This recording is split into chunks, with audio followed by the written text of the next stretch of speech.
చూస్తాడు. అప్పుడు గొయ్యాలు వస్తారు, పెద్దగా పండగా ఉంటారు.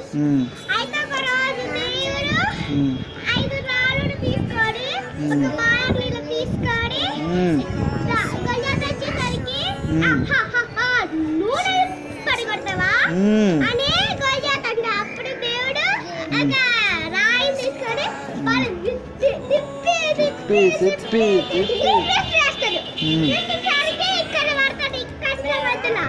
అప్పుడు కింద పడి చేస్తాడు. అప్పుడు అందరూ దేవుడు కింగ్డమ్‌కి రాజు అవుతాడు.